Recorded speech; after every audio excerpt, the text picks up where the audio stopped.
everyone. I'm Kathi Burns with Organize and Energize, and I am so happy to introduce you to Stephanie Zito, who not only is a dear friend of mine, she is the intuitive soul purpose alchemist. She helps entrepreneurs and CEOs take quantum leaps to thrive to their soul purpose, and she does it really well. Her coaching is unique because she sees right through stories and blocks that hold you back from success. And so she can intuitively know what's blocking you and help you move over forward and jump over that hoop. So through intuitive insight, she helps clients quantum leap and make the shifts for them to increase their income and align with their big visions. She's also the host of a podcast, which you might want to tune into, which is called The Passionate Life. She features guests who take quantum leaps to turn their passions into profits. Her vision is to help 1 million entrepreneurs find their inner spark and make their dreams a reality. Here's Stephanie Zito. And Stephanie, thank you so much for being part of this summit. Kathi, thank you. I'm so grateful to be here with you. It's a pleasure. Yeah, I'm so excited about what we're going to talk about. And my first question for you is, how do you think intuition gives people a competitive edge? So I think it's very clear that successful entrepreneurs make decisions quickly. So when you're in a position where you have a lot of information and you have big decisions to make, you will have a competitive edge when you can get that gut feeling from the inside that it's right for you and for your business. You're going to spend a lot less time, a lot less stress thinking about it, mulling it over, asking other people, going outside, because you kind of have that power within. Yeah, I love that. And I totally agree with you on that. The thing is, like, how do we tap into that intuition? That's always the big question, right? We know we need it, but what do you suggest is the best way to tap in? Right. Well, I kind of look at it in three parts. The first step really is kind of counterintuitive for a lot of us who are very busy, we're getting stuff done, and it's to slow down to speed up. So if you're taking notes, write that one down, slow down to speed up. The very first step is to really get in touch with your own body. Your body is giving you information. Like, we know in our bodies when we're feeling fear. Like, I don't know for you, Kathi, where you notice that. Where for you, do you notice fear in your body? Yeah, right in the gut. Yeah, it goes right in the gut, right? Most people are going to feel that in the lower part of their body. Fear is like a lower vibration. Everything's a vibration. This computer has vibration. I have a vibration. So we want to access our intuition when we're like sparked by something, when we're excited by something. We can still have that little bit of fear, but like, we're like, yeah, where do you get that feeling? Like, yes, this feels like a go. This feels like a hit. Yeah. Where is that for you?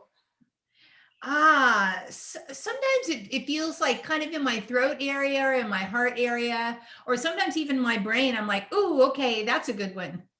Yeah, excellent. So when you know that, it's just so much quicker to make a great decision. Even Steve Jobs would go when he was making a big decision, and he would go and walk around in his neighborhood barefoot.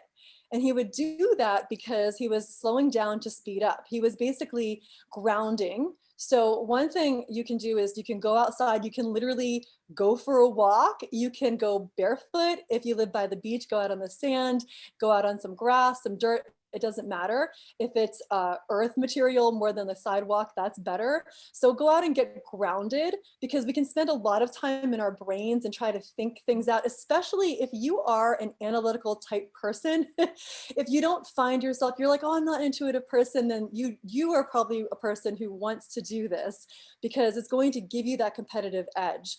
We think we need to kind of analyze things kind of ad nauseum, and it's not true. There's studies that show that there's a part of the brain that goes quickly to decision making. We can cultivate that. So you can meditate, you can go out for walks, you can even do something like when you're taking a shower, maybe there's times where you're like, that's when you get that great idea. You kind of, you clear out because you're doing something a little bit more mundane. So meditation, grounding, those are great ways to really start to tap into your intuition. I love that, and quieting your mind. And I agree with you, the slowing down to speed up. If you could just somehow turn off that monkey chatter in your brain, and intentionally walk on the ground. I love walking in grass barefoot. It's totally my thing. Other people, they get a big thing on walking on the beach. I think whatever you can do to ground in is a great way. So I really appreciate that tip. And it kind of affirms what I like all along, which is walking and laying in the grass for me. Right? I mean, it seems like it's almost like these things that are counterintuitive to business, like being lazy, doing something that doesn't feel like you're on task. But taking that time, even 5 minutes, will give you back so much more of that skill, because that's where your mind chatter starts to quiet. And then those things that are like those real nuggets, those real drops of wisdom, those real things that you do want will come forward. Another technique I really like in terms of decision making, it's just a very basic intuition technique, is to test your own body. Like, it's like muscle testing. So if you have like a yes will generally move your body forward, and a no will generally move your body backwards. So you can even play to begin with something as simple as, my name is Stephanie. That's true. So my body, especially if I'm standing up, is going to move forward.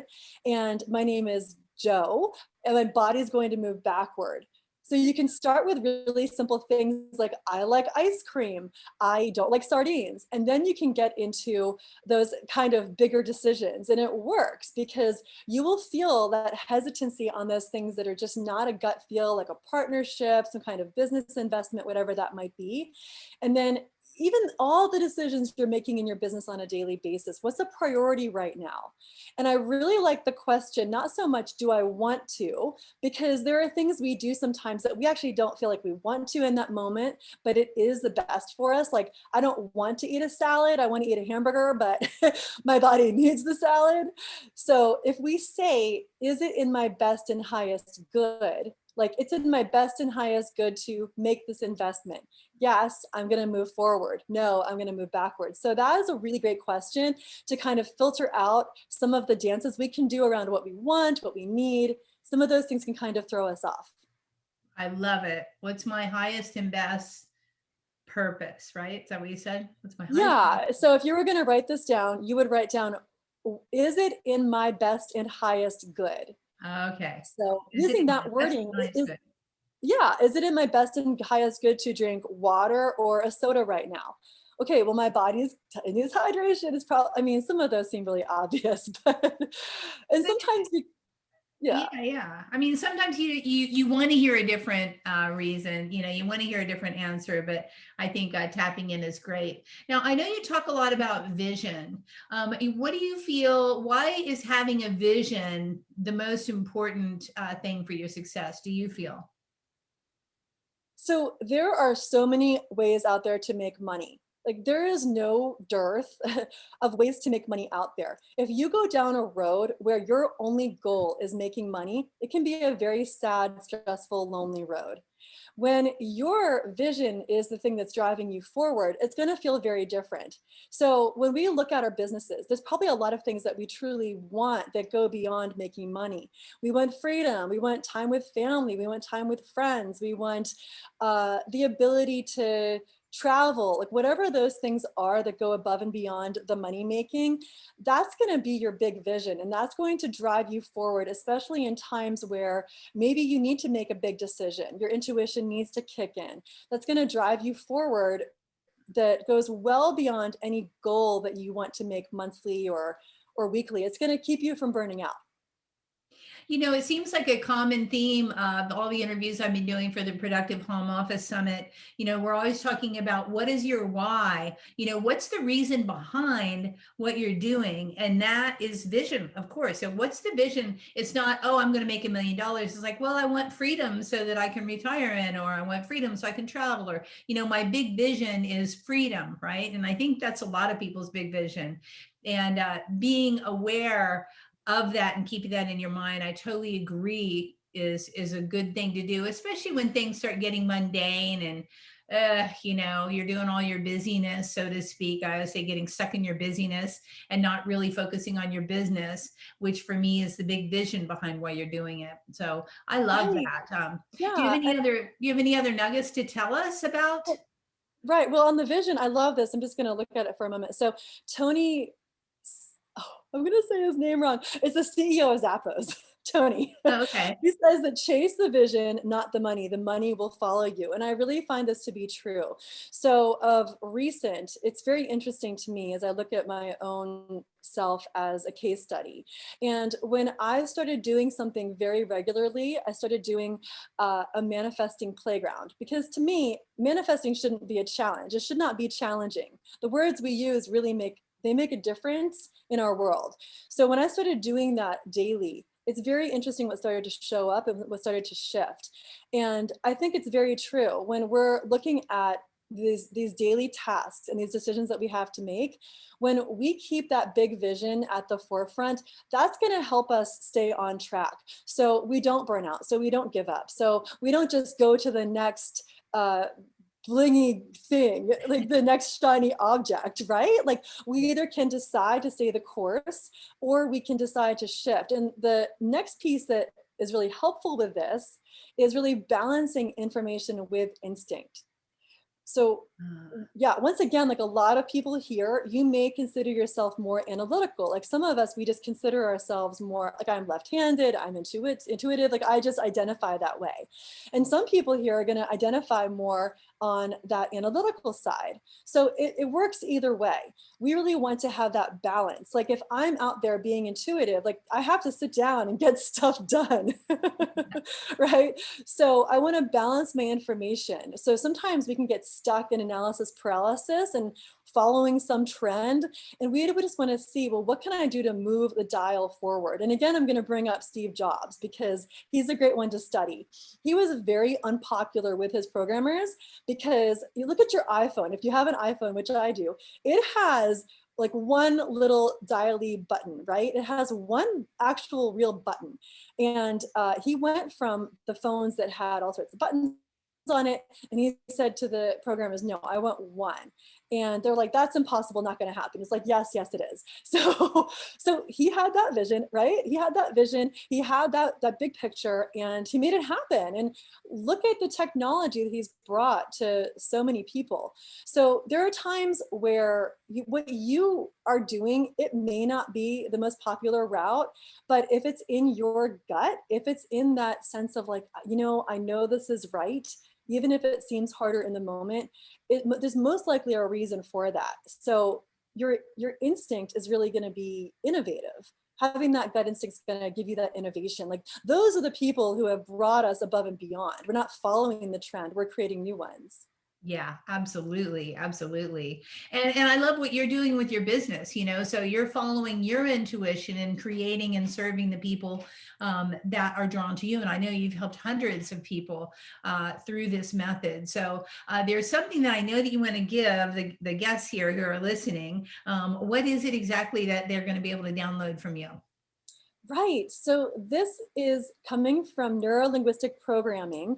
For many of us, we have these beliefs, perhaps that were handed down to us from our past or that are in our present that can get in our way sometimes, like around making money or around kind of jumping to that next level. So this is called the belief creator, and it comes from neuro-linguistic programming. And it literally helps us take a belief that we do want and place it into what we call our belief field. So we have a field that exists where we believe things to be true. Like, I believe this is a book.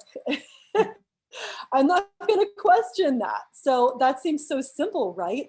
What if I took this thing that I really want, this belief I really want to have, and I can bring it into that place where I believe things? It's fascinating, and it's really helped my business.